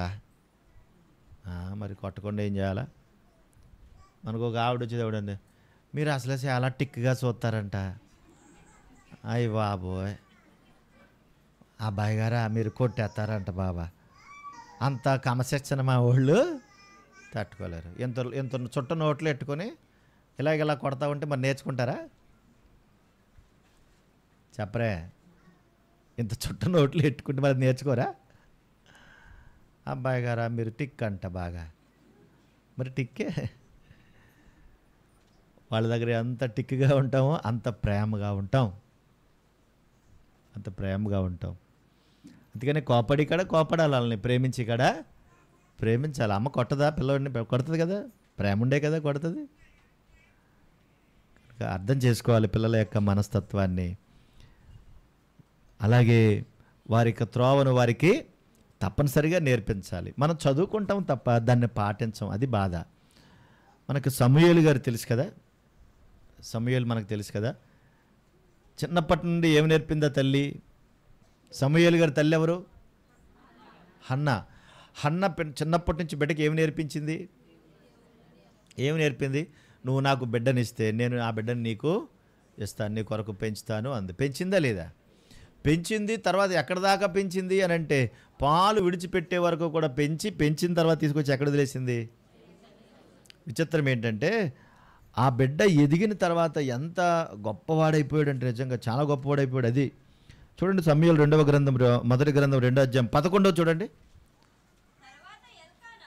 సమూయేలు మొదటి గ్రంథం 2వ అధ్యాయం 11. తీసి బైబిల్ తీ బైబిల్ ఏది ఈ బైబిల్ తీ. తన ఇంటికి వెళ్ళిపోయాను. అయితే ఆ బాలుడు యాజకుడైన ఏలీ ఎదుట యెహోవాకు పరిచర్య చేయుచుండెను. ఎక్కడున్నాడంటమ్మా ఆ బిడ్డ? ఎక్కడున్నాడు? దేవుని సన్నిధిలో యెహోవాకు పరిచర్య చేయుచుండెను. ఆ బాలుడు యెహోవాకు పరిచర్య ఏం చేస్తాడు? ఆ చిన్న బాలుడు యెహోవాకు పరిచర్య ఏం చేస్తాడు? కుమారి గారు వినండి, ఏం చేస్తాడు? ఆ పిల్లోడు ఏం చేయగలుగుతాడు? అసలు ఆ బిడ్డకి ఆ తల్లి ఏమి నేర్పింది పరిచర్య చేయడానికి? మీరు అర్థం చేసుకోండి. మొన్న ఎక్కడో మన పిల్లల్ని ఎవరో చూశాను, ఎక్కడో కానీ చూశాను, రోడ్డు వెళ్ళిపోతాను ఎక్కడో కానీ చూశాను. చిన్న పిల్ల, అది మన వాత్సల్యం అంత వయసు ఉంటుంది. ఇంత పెద్ద చీపురు తీసుకుని తుడిచేస్తుంది రోడ్డు మీద. ఇంత పెద్ద చీపురు తీసుకుని తుడిచేసి వాళ్ళ అమ్మ ముగ్గెడుతుంటే ఆ పక్కనే కూర్చుని ఏంటో వేసేస్తుంది. ఇప్పుడు ఆ చిన్న పిల్లకు వాళ్ళ అమ్మని చూసి అదంతా నేర్చుకుంది. ఇప్పుడు ఈ సమూయేలు అనేటువంటి బిడ్డ యెహోవాకు అక్కడ ఏం పరిచయం చేయగలుగుతాడు? వాళ్ళతో పాటు లేస్తున్నాడు, వాళ్ళతో పాటు ఉంటున్నాడు, ఆ మందిరం అంతా శుద్ధి చేస్తున్నాడు, అక్కడ దీపస్తంభం ఉంటుంది, అందులో నూనె పోస్తూ ఉంటాడు. ఆ చిన్న బిడ్డ ఎప్పుడైనా నా బిడ్డ దేవుని సన్నిధానంలో పరిచర్య చేయాలి అనే ఆశ ఎప్పుడన్నా పుట్టిందా? కనీసం ఆ ఆశ అన్నా ఉందా? లేదంటే ఇది ఎవరికో చేస్తున్నామనే ఫీలింగ్ ఉందా? ఇది నా దేవునికి పరిచర్య నేను చేయాలి, ఇది దేవుని పరిచర్య, ఈ పరిచర్యలో నా బిడ్డలు ఉండాలి, ఈ పరిచర్యలో నా బిడ్డలు చేయాలి, దేవుని యొక్క ఆ ఆశీర్వాదాన్ని పొందుకోవాలని ఎప్పుడైనా చిన్న బిడ్డగా అది ఉందా? మీకు ఆశ ఉందా? అలాగా మీరు అర్థం చేసుకోండి. దేవుని సన్నిధిలో ఎదిగిన ఆ బిడ్డ కారణం ఏంటంటే ఆ తల్లి చిన్ననాటి నుండి కూడా దేవుని యొక్క మాటలతో పెంచింది. అందుకే సమూయేలు ఎదిగిన తర్వాత ముసలి వయసు వచ్చే వరకు కూడా దేవుని విడిచిపెట్టలేదు. పరిచర్య చేయుచుండేనండి. ఏం పరిచర్య చేస్తాడు? 18వ వచనంలో కూడా ఉంటుంది చూడండి. 18వ వచనంలో బాలుడైన సమూయేలు నారతో నేయబడిన ఏఫోదు ధరించుకుని యెహోవాకు పరిచర్య చేయుచుండెను. 21వ వచనం కూడా చూడండి. యెహోవాకు హన్నాను దర్శింపగా ఆమె గర్భవైతే 3 కుమారులు కనెను. అయితే బాలుడగు సమూయేలు యెహోవా సన్నిధిని ఉండి ఎదుగుచుండెను. ఎక్కడ పరిచర్య చేస్తున్నాడు? ఎక్కడ ఎదుగుతున్నాడు?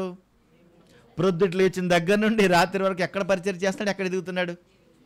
చెప్పండి. కాలేజీకి వెళ్తున్నావు, రైటే. కాలేజీకి వెళ్ళి తిరిగి రాగానే ఈరోజు సన్నిధిలో ఏం జరిగింది, ఏ కార్యక్రమం జరిగింది, ఏ ప్రోగ్రాం జరిగింది, ఆ సన్నిధిలో నేను ఏది మిస్ అయిపోయాను అని ఎప్పుడైనా ఆలోచన వచ్చిందా?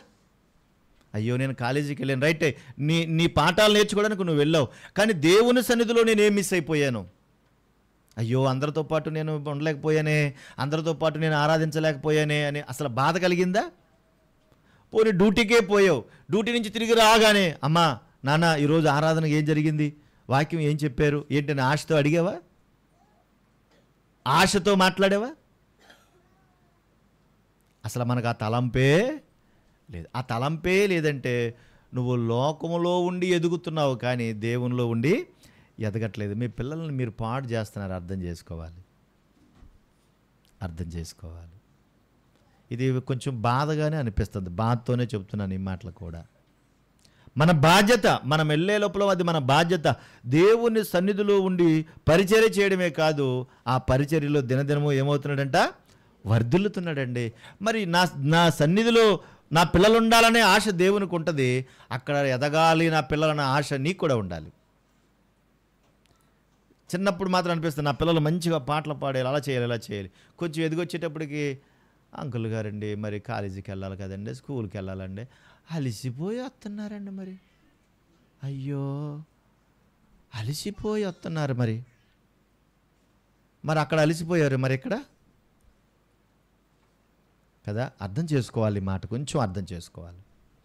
రైటే, కానీ మళ్ళీ ఊపు తెచ్చిన ఎక్కడికి వచ్చేయాలంటే ఏది ఇంపార్టెంట్ చెప్పండి, ఏది ముఖ్యమైనది చెప్పండి? దేవుని సన్నిధి అదా? ఫస్ట్ ఇంపార్టెన్స్ ఎవరికి ఇవ్వాలి? నేను చదువుకునేటప్పుడు నేను జాబుగా చేసుకునేటప్పుడు ఫస్ట్ డ్యూటీ నెక్స్ట్ గాడ్ అన్నాడు ఒక ఆయన. ఇప్పుడు లేడు, ఆయన వెళ్ళిపోయాడు. ఫస్ట్ డ్యూటీ నెక్స్ట్ గాడ్ అన్నాడు. నేనన్నాను no no no no, first God next duty అన్నాను. ఆయన అంటాడు కాదు కాదు కాదు అంటాడు. ఫస్ట్ పని ముఖ్యం, తర్వాతే దేవుడు అంటాడు. నేనన్నాను మీరు చెప్పింది రైటే అనుకుందాం కాసేపు, ఫస్ట్ పనే ముఖ్యం అనుకుందాం, తర్వాతే దేవుడు ముఖ్యం అనుకుందాం, రైటే అనుకుందాం కాసేపు. కానీ పని చేయాలంటే నా అవయవాలు పని చేయాలి, నాకు ఆరోగ్యం ఉండాలి, నా గుండె బాగా కొట్టుకోవాలి. ఇవన్నీ కొట్టుకోవాలంటే దేవుడు కొట్టుకోమంటేనే కదా కొట్టుకోవాలి. దేవుడు గుండెకాయ నువ్వు మంచిగా ఉండు అంటేనే కదా నా గుండెకాయ బాగుంటుంది.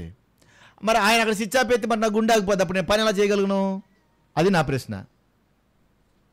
కాదు కాదు కాదు అనేవాడు, లేదు లేదు అనేవాడు. నేను చాలా మంచి ఆయన చిన్న జతక మనిషి ఏం కాదు, చాలా మంచి ఆయన, జ్ఞానవంతుడు.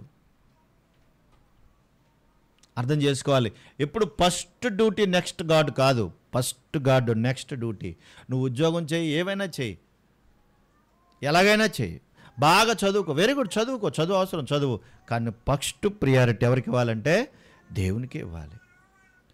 అక్కడ ఉండి ఎదుగుతున్నాడు, అక్కడ దాకా ఆగలేదు. 26 వచనం కూడా చూడండి, 2:26 మొదటి సమూయేలు గ్రంథము 2:26. బాలుడగు సమూయేలు ఇంకనూ ఎదుగుచు యెహోవా దయందును మనుషుల దయందును వర్ధిల్లుచుండెను. ఎంత బాగుంది చూడండి. ఇంకా ఎదుగుతూ ఏమైపోయాడంటే అక్కడ మనుషుల దయలో వర్ధిల్లుతున్నాడు, అటు దేవుని దయలో కూడా వర్ధిల్లుతున్నాడు. మరి దేవుని సన్నిధిని నువ్వు ఎదగకపోతే ఏది పోగొట్టుకుంటావో తెలుసా? మనుషుల దయను పోగొట్టుకుంటావు, దేవుని దయను పోగొట్టుకుంటావు. చూసారా, ఆశీర్వాదం వచ్చేయాలి మనకి, దీవెన వచ్చేయాలంటే ఎలా వస్తుంది చెప్పండి? పిల్లల్ని పట్టించుకోకపోతే ఎంత ఇబ్బందో అర్థం చేసుకోవాలి. రాగానే ఏ స్కూల్లో వేసేదా, దేవుని పట్ల లేదు. మళ్ళా జ్ఞాపకం చేస్తున్నాను, లోకానుసారంగా ఎంతైనా చేయి, కానీ దేవుని చిత్తానుసారంగా ఆ బిడ్డ లేనప్పుడు వాడి భవిష్యత్తు పనికిరాదు, వాడి భవిష్యత్తు సరైనటువంటి రీతిలో ఉండదు. అర్థం చేసుకోవాలి. నిన్న పాటల ప్రోగ్రాం పెట్టాము గురువారం, చిన్నపిల్లలు కూడా ఎంతో చక్కగా పాడారు. చిన్నపిల్లలు ముచ్చటేసింది వాళ్ళు పాడుతుంటే. వాళ్ళు కొంచెం ట్రైనప్ చేస్తే వాళ్ళు ఎదుగుతారు, ఫలిస్తారు చక్కగా. కొంచెం ట్రైనప్ చేస్తూ ఉంటే దేవుణ్ణి ఆరాధించడం నేర్పించాలి, దేవుణ్ణి ప్రేమించడం నేర్పించాలి. హన్న అదే చేసింది సమూయేలు పట్ల. అందుకే వాళ్ళు యెహోవా దయందు వర్ధిల్లారు. అంటే మనుషులతో ఎలా ఉండాలి నాన్న నేర్పించిందా లేదా? మనుషులతో ఎలా మాట్లాడాలో నేర్పించింది. మన పిల్లలు చూడండి, ఏమ్మా ఎక్కడికి వెళ్ళామంటే ఆయనకి చెప్పాలా, ఎంత గేరగా మాట్లాడతారు వాళ్ళు. అసలు మర్యాద ఉందండి పెద్దలంటే ఈరోజు పిల్లలకి మర్యాద ఉందా? ఇంట్లో అనుకుంటారు అన్నమాట, ఏ పిల్ల ఎక్కడికి వెళ్ళారు.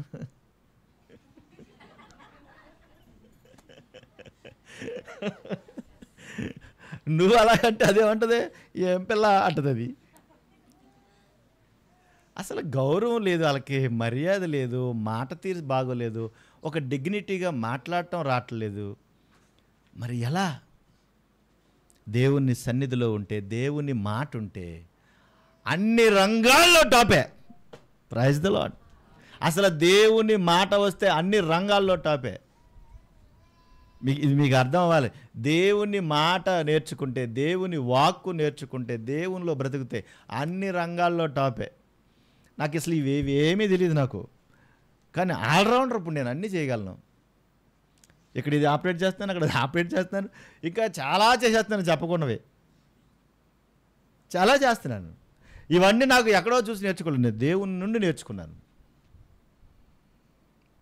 అందుకే యెహోవా దయ ఉందంటే దేవుని దయను ఎలా సంపాదించుకోవాలో నేర్పింది ఆ తల్లి, మనుషుల దయను కూడా ఎలా సంపాదించుకోవాలో నేర్పింది. అది వస్తుందండి మనకి, అది వస్తుంది.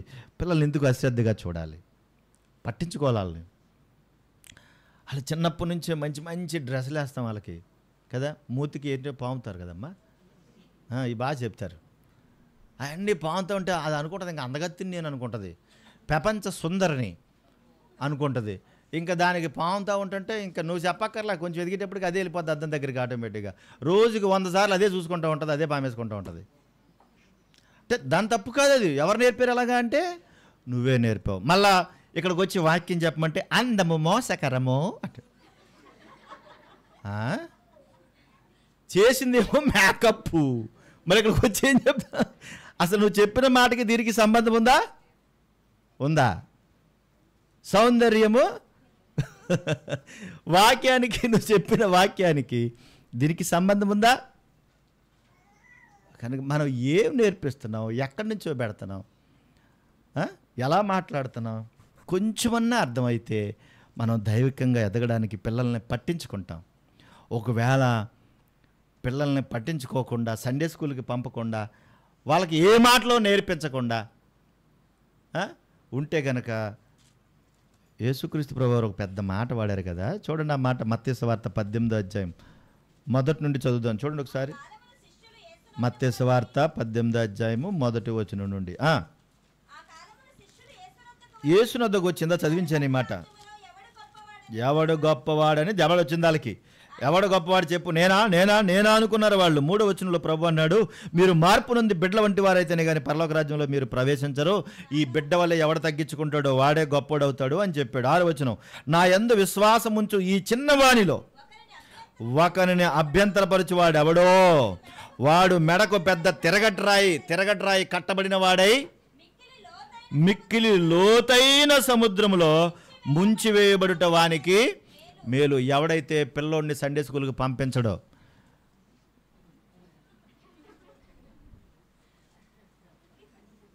ఎవడైతే బేపంజరి వెళ్ళిపోతాడో,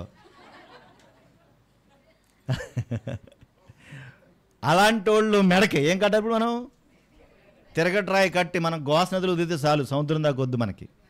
మన పక్కనే ఉంది కదా గోస నది, అందులో కడితే చాలు. ఏమైపోతాం అంటే ప్రభు ఎంత సీరియస్గా తీసుకున్నాడు దాన్ని అర్థం చేసుకోవాలి. అది ఎంత సీరియస్ విషయమో మనకు అర్థం కావట్లేదు. అందుకనే ప్రభు అంటాడు, అలాంటోడు మెడకి తిరగట్రాయి కట్టి మిక్కిలి లోతైన సముద్రంలో, పసిఫిక్ మహాసముద్రంలో ఉంది అది, అగాధం అంటారు దాన్ని,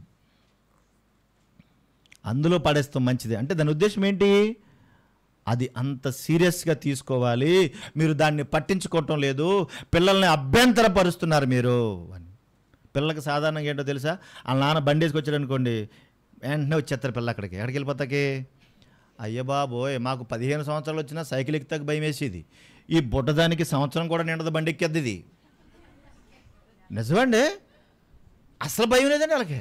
పైగా ఇలా కూర్చుంటారు ఎదర గుండె వేసుకుని, అస్సలు భయం లేదు వాళ్ళకి, అస్సలు భయం లేదండి బాబు. మా చిన్నప్పుడు 15 సంవత్సరాలు వచ్చినా భయం వేసేది, సైకిల్ తొక్కడానికి భయం వేసేది. నిన్ను కాదురా, నిన్ను కాదు, నన్ను అంటున్నా పెట్టరు, నువ్వు అంటూ చూస్తుంది, నీది గుండె కదా, నిన్ను కాదమ్మా బాబా, నా బంగారం. నిజంగా అర్థం చేసుకో. అసలు వాళ్ళకి ఎంత నాలెడ్జ్ ఉందంటే కొంచెం కూడా వాళ్ళకి భయం ఉందా? భయం లేదు. మరి ఇవన్నీ తిప్పడానికి లేని భయం సండే స్కూల్కి పుడితే ఎందుకు వచ్చేస్తుంది భయం? నీకు ఎందుకు వస్తుంది? నీకు ఊరంతా తిప్పుతూ లేనటువంటి భయం సండే స్కూల్ పిల్లల్ని పంపించాలి, ఖచ్చితంగా పంపాలి. మళ్ళీ గుర్తలేదండి. మరి స్కూల్కి లేకపోతే ఏం చేస్తావు?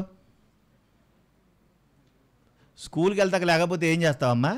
ఇంత బెత్తం తీసుకుని, 20,000 కట్టినే, 20,000 నువ్వు లెగుతావా లేకవే అని కొట్టి మరీ లేపి దానికి స్నానం చేయించి డ్రెస్ చేయించి వ్యానో బస్సో వచ్చేటానికి కూర్చోబెడుతున్నావా లేదు అక్కడ?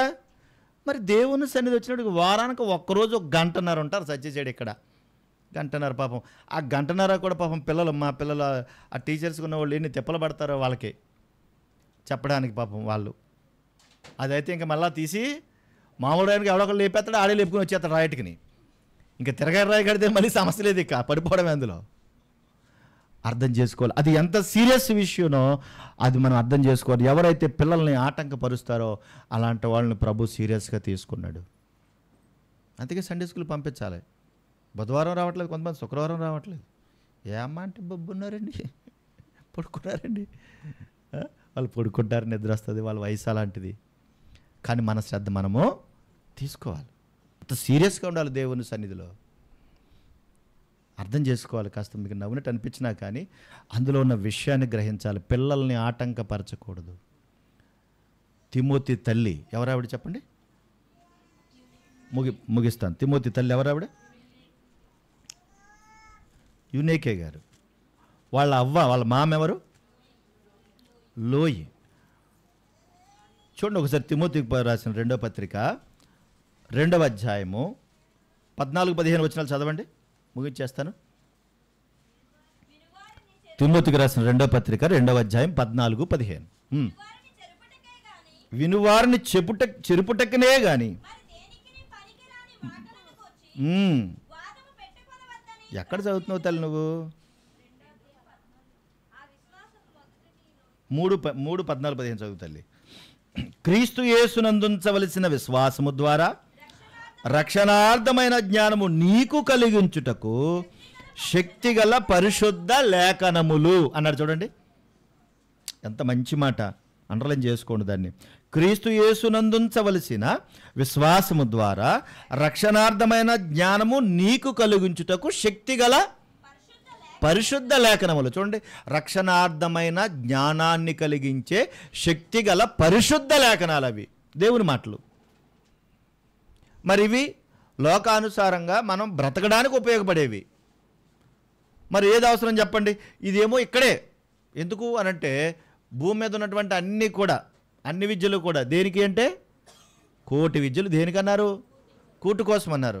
కానీ మరి ఈ విద్య వాని ఆత్మరక్షణ కొరకు ఉపయోగపడుతుంది కదా. అందుకే శక్తి కలిగిన పరిశుద్ధ లేఖనములు బాల్యము నుండి నీ వెరుగుదువు గనుక. బాల్యము నుండి నీ వెరుగుదు అని అంటే బాల్యము నుండి కూడా మరి ఎవరు నేర్పారు వాళ్ళకి? ఆ తిమోతికి ఎవరు చెప్పారు? బాల్యము నుండి నీకు తెలుసు కదా తిమోతి అని పౌలు గారు అంటున్నాడు. మరి ఎవరు నేర్పారు? వాళ్ళ అవ్వ నేర్పిందంటే, వాళ్ళ మామ నేర్పిందంట. ఉండరా మనం వార్తలు చూద్దాం. ఇప్పుడు వాళ్ళ మామ సీరియస్గా చూస్తూ ఉంటే వీడు కూడా ఏం చేస్తాడు? ఉండరా మనం బేపంజరి వెళ్దాం అంటే వీడు ఎక్కడికి వెళ్తాడు? మాట్లాడరే. అక్కడికి నేను పిల్లల్ని కొంచెం శ్రద్ధ తీసుకుని వాళ్ళని ఎక్కడికన్నా పిక్నిక్ తీసుకెళ్ళాలని, ఏదో ఒక ప్రాంతానికి తీసుకెళ్ళి అనుకుంటూ ఉంటాను వాళ్ళని. ఎందుకంటే మనమే కదా వాళ్ళని తీసుకెళ్ళాలి. అలాంటి పనులు మాత్రం చేయరేళ్ళ. అరే ఊళ్ళోకి వెళ్ళి ఇచ్చేసిరారా, వెళ్ళరా నువ్వు. అవి నేర్పండి, ఇంట్లో పని నేర్పండి, కానీ దేవుని పని అశ్రద్ధ చేయకండి. నీ మెడకి తిరగట్రాయి కట్టి నేను గోస్ నదులు వదలకపోతే చెప్పు, నీ సంగతి చెప్తాను. కడక జరిగేది అదే. నేను కట్టకపోయినా ఎవరు కడతారు? ఏదో మాట అంటే అన్నాగా, నేను కట్టకపోయినా ఎవరు కడతారు? ప్రభా కట్టేనాయన మాట అంటలేదా, కట్టే. కనుక శ్రద్ధ తీసుకుందాం. బాల్యము నుండి నీ వెరుగుదు పరిశుద్ధ లేఖనం అంటే వాళ్ళ మామ నేర్పింది, వాళ్ళ అమ్మ నేర్పింది. అమ్మా అమ్మా అత్తమా నువ్వు నన్ను సీరియస్గా ఉంటున్నావేంటే? ప్రతి దానికి నా మీద కొబ్బరి పోతున్నావు నువ్వు. వీడికి గోదోడు ఎంత ఉంటాడు బొడ్డోడు, వీడు కబుర్లు చెప్పేస్తూ ఉంటాడు మనకి. నిన్న కాక మన కళ్ళ ముందు ఎదుగునోడు కదా. నువ్వు అత్తమాను చెప్పక సిరాకు వచ్చేస్తుంది నాకు. అయ్యి బాబోయ్, జ్యూసిచ్చి చెప్పమ్మా, చల్లగా జ్యూసిచ్చి ఎల్రా అను, చల్లగా అంటాడు. నువ్వు కోపంగా చెప్పుకో. మీకు అది కూడా తెలదు. ఆ పిల్లల దగ్గర ఎలా మసులుకోవాలో ఎలా మాట్లాడాలో కూడా తెలదు మీకు. అదో పెద్ద శాపం అది మీకు. ప్రార్థన చేయి అంటే వాళ్ళకి ఏమవుతుంది? వాళ్ళ వయసు ఎంత, వాళ్ళ మనసు ఎంత కదా. వాళ్ళ చిన్న మనసు, చిన్న వయసు. వాళ్ళకి చెప్పే విధానంలో చెప్పాలి. నువ్వేం చేస్తావు? సీరియస్గా చెప్పేస్తావు అంటావు. చెప్పే విధానంలో నువ్వు చెప్పాలి, విసిగించేటట్టుగా కాదు. వాళ్ళకి అర్థమయ్యే భాషలో చెప్పాలి, అర్థమయ్యే రీతిగా చెప్పాలి పిల్లల్ని. నిజంగా అన్న ఎలా నేర్పిందమ్మా అర్థం చేసుకోండి చాలు. ఎలా నేర్పుంటే దేవుని దయలో వర్ధిల్లాడు, ఎలా నేర్పితే మనుషుల దయలో వర్ధిల్లాడు, ఎలా నేర్పితే దేవుని సన్నిధిలో ఉండి ఎదిగాడు. కనుక మనము దైవ సంబంధమే నూరు పోస్తేనే వాళ్ళు నేర్చుకుంటారు. ఈ బైబిల్ క్లాస్కి వచ్చి ఏమి నేర్చుకుంటాడు వీడు? ఏమి నేర్చుకోడు. కాసేపు కూర్చుంటే అసలు వాళ్ళు ఏం చేస్తున్నారో నేర్చుకుంటాడు, వింటాడు. మొదటి రోజు పడుకుంటాడు, తర్వాత రోజు రెండోసారి మళ్ళీ కొద్దిగా వింటాడు, తర్వాత రోజు పడుకుంటూ ఉంటాడు. నేర్చుకుంటూ ఉంటారు. కనుక దైవ సంబంధంగా బాల్యము నుండి నీ వెరుగుదు అంటే వాళ్ళ అమ్మ వాళ్ళ మా అమ్మ నేర్పారండి. చూడండి 1వ అధ్యాయంలో 5వ వచనంలో చివరి మాటలో, ఆ విశ్వాసం మొదట నీ అవైన లోయలోను నీ తల్లి అయిన యునేకేలోను వసించుచున్నది, అది నీ యందు సహా వసించుచున్నది. నీ యందు కూడా వసించున్నది అంటే ఎలా వచ్చేసింది అబ్బా? ఎలా వచ్చేసింది? మామలు ఏం చేయాలి, తాతలు ఏం చేయాలి? ఇప్పుడు లక్ష్మణరాజు, మామలు తాతలు ఏం చేయాలి ఇప్పుడు? మొఖం ఎందుకే సీరియస్ గిట్టావు అలాగా, మై కట్టుకుంటారు అది నీకు అనకూడదు. వాళ్ళని డిసప్పాయింటింగ్ చేయకూడదు, అవమానపరచకూడదు పిల్లల్ని. పెద్దోళ్ళు వినాలి ఈ మాట. పిల్లల్ని అవమానపరచకూడదు, వాళ్ళని మళ్ళీ మరొకరితో కంపేర్ చేయకూడదు. వెళ్ళిన అబ్బో ఆడు చూడు ఎంత బాగా చదువుతున్నాడు, ఆడు కూడా నాకెందుకు, ఆడుతో నన్ను పోల్తావేంటి నువ్వు? చిన్నప్పుడు నేను పడ్డవనే నేను. మా పెద్దోడితో పోలితే ఈడు ఉడుకునేవాడు కాదు, చిన్నోడితో పోలితే ఆడు ఉడుకునేవాడు కాదు. ఆడుకుంటుంది నాకు ఉంటుంది. ఓరి నాయనో, ఈడెంత ఉన్నాడు, వీడిదే పోలితేనే కోపం వచ్చేస్తుంది. మీరు అర్థం చేసుకోవాలి విషయాలు. ఇంతవరకు రోజులు కాదు, ఇప్పుడు అంతా కంప్యూటర్ యుగం. ఒకరితో ఒకరు మనం పోల్చి మాట్లాడకూడదు. వాడి టాలెంట్ ఏంటో బయటికి తీయాలి. ఒరే, నువ్వు బాగా పాట పాడుతున్నావు, నువ్వు ఇంకా బాగా నేర్చుకోవాలి. నువ్వు వాక్యం చదవడానికి ఇష్టపడుతున్నావు, ఇంకా నువ్వు బాగా చదవాలి, బాగా నేర్చుకోవాలి. Very good. వాళ్ళ ఆశ పుట్టించి రేకెత్తించాలి వాళ్ళల్లో. కొంతమంది పిల్లలు ఉన్నారు, చాలామంది జ్ఞానవంతులు ఉన్నారు ఇందులో, నాకు తెలుసు. మంచి మంచి మేధావులు ఉన్నారు వీళ్ళు. భవిష్యత్తులో ఇంతమంది వీళ్ళు ఎవరు కలెక్టర్ అయిపోతారో తెలదాం. మెత్తసిన బాధ్యత మిమ్మల్ని. ఎవరు కలెక్టర్ అవుతారో, ఎవరు పోలీసులు అవుతారో తెలియదు కదా, ఎవరు డాక్టర్లు అవుతారో తెలియదు. మనకి తెలియదు, నిజంగా కూడా మనకు తెలియదు. అంత గొప్ప వాళ్ళు అవుతారు, మనం చిన్నగా చూడకూడదు. మరొకరితో వాళ్ళని కంపేర్ చేయొద్దు. నీ బతుకు అంతేరా, నువ్వు ఎప్పుడు ఇంతేరా, నీకేమి శాత కాదురా, కుక్క బతుకు నీదినా. మరి నువ్వేమవుతావు అమ్మా ఆడు కుక్క అయితే? అవమానపరచొద్దు పిల్లల్ని. మంచిగా వాళ్ళకి నేర్పించాలి. కసురుకోకూడదు. వాళ్ళు తప్పు చేశారనుకోండి, తప్పును కూడా నెమ్మదిగా వాళ్ళకి అర్థమయ్యేలాగా చెప్పాలి. ఇది నువ్వు చేయకూడదమ్మా అని చెప్పాలి వాళ్ళకి. కనుక అలా నేర్పగలిగితేనే వాళ్ళు నేర్చుకోగలుగుతారు. చివరిగా ఒక మాట చెప్తాను చూడండి. యేసుక్రీస్తు ప్రభువారు ఎంత చక్కగా మన అందరికీ ఒక మాదిరి చూపించారు కదా. లోక సువార్త 2:52 వచనం చదవండి, ముగిస్తాను. లోక సువార్త 2:52 చదువుదాం. యేసు జ్ఞానమందు, వయస్సునందు, దేవుని దయందు, మనుషుల దయందు వర్ధిల్లుచుండెను. మీరు ఈ 4 భాగాలు గుర్తుపెట్టుకోండి. అండర్లైన్ చేసుకున్నది కదా దాన్ని. ఈ 4 భాగాలు గుర్తుపెట్టుకోండి. యేసు జ్ఞానమందును అన్నాడు కదా. అంటే యేసుక్రీస్తు ప్రభువారి జ్ఞానమందు అంటే జ్ఞానమందు మనం కూడా ఎదగాల వద్దా? చెప్పాలి, ఎదగాలి. లోకజ్ఞానం అవసరం, లోకంలో బతుకుతున్నాం కాబట్టి. దైవజ్ఞానం చాలా అవసరం, లోకాన్ని విడిచిపెట్టి వెళ్తాం కాబట్టి. జ్ఞానమందును, వయసునందు అంటే వయసుకు తగ్గట్టుగా అన్నీ నేర్చుకుని ఎదుగుతున్నాడు ఆయన. వయసుకు తగ్గట్టుగా నేర్చుకున్నాడు. మరుగుజ్జు ఉంటాడు చూడండి, ఇంతే ఉంటాడు, అన్ని విషయాల్లో డెవలప్ అవుతాడు కానీ శారీరకంగా డెవలప్ అవడు.